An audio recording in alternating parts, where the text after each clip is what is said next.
Hey everybody out there, Facebook friends and YouTubers. I love YouTube and Facebook. This is Andy's free guitar chart videos.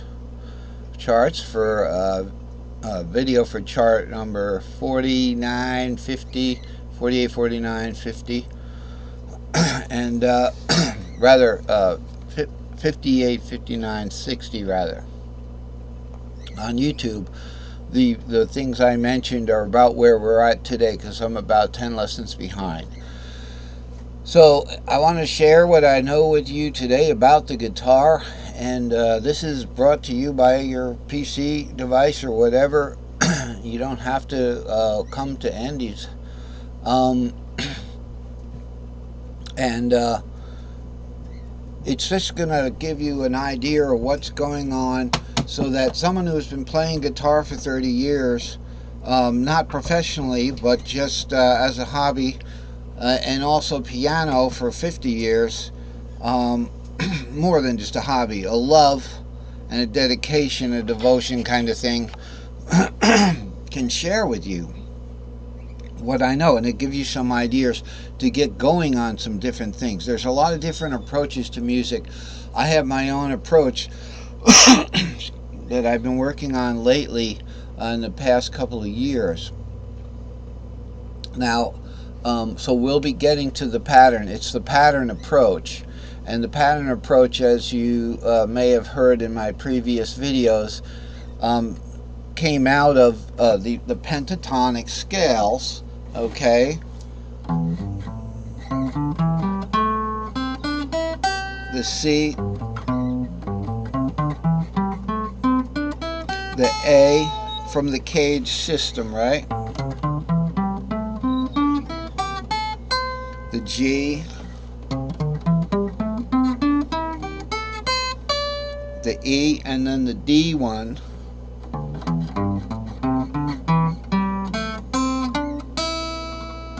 Okay, that would be the D shape.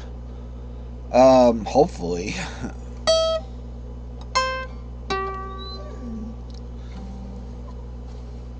All right. All right. So those are the pentatonic scales, and that's where the patterns came about. All right, and each of the pentatonic scales is basically. Let's get to the curse mode here. My dog is making grumbling sounds, but that's okay. You'll hear these little sounds. She'll be all right. When you do something and you know what you're doing, all of a sudden they're not happy about it. They want you to mess up. We don't want to mess up, so I'm going to focus on the charts. And I've been working on diminished, half diminished chords, but I can't play them yet. I don't have any standard half diminished chords, but I know all the other chords, and I know the arpeggios. Not by heart, but I can do them by chart, that kind of thing. So I can set you in the right direction. So those pentatonic scales that I just played are basically composed of two patterns or building blocks. The S2L, a stack of 2 long, and the stack of 3 short. And once you build those on top of one another, one on top of the other, one on top of the other, you know, they kind of start to move to the left there. And you can't do that from the fret nut, okay? So you can only do the C one from the fret nut. The C one starts on the 3rd, and then your C would be the root there on the 2nd string.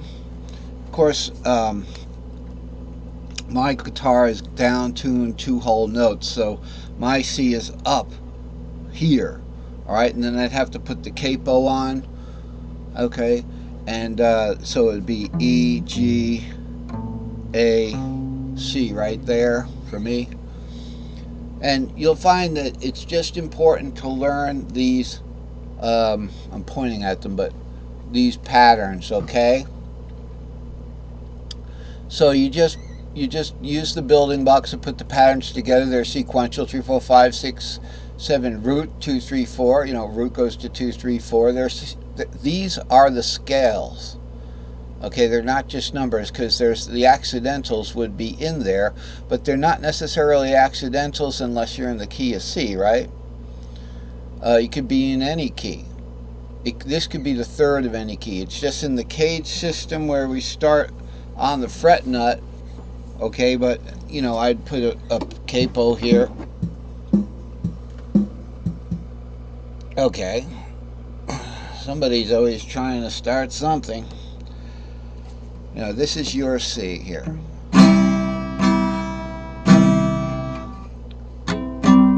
There's an A-shaped C. So the cage system goes C, A, G. You know, then there'd be the G one.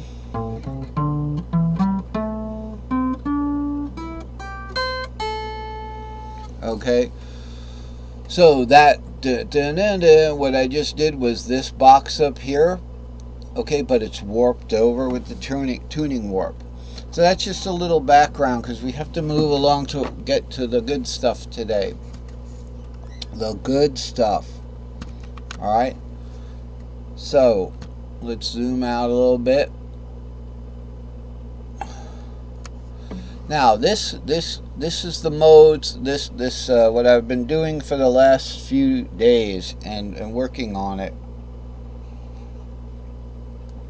It's been drinking a lot of coffee.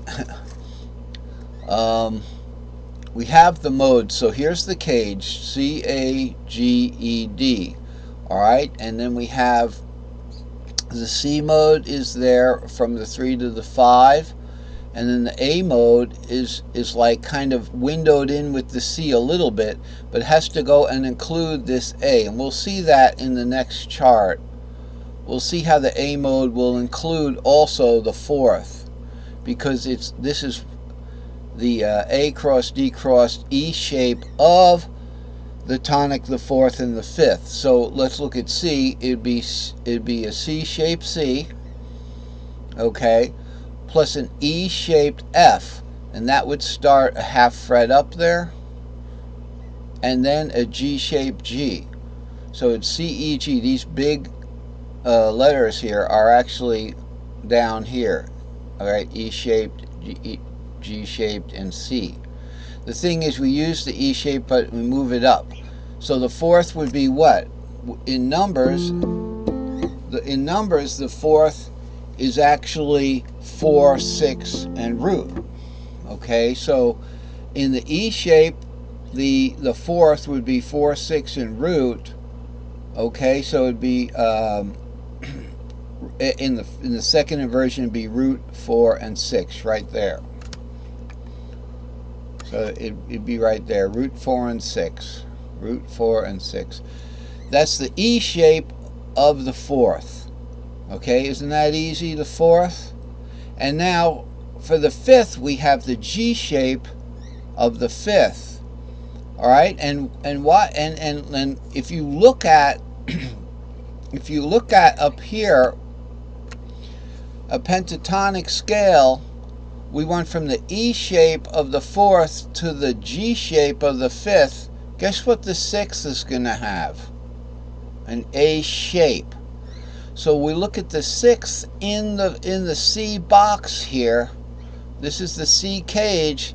The 6th is going to be A minor C E, which is 6, but it doesn't matter what key. But in this case, we're using the cage. The cage has the key of C.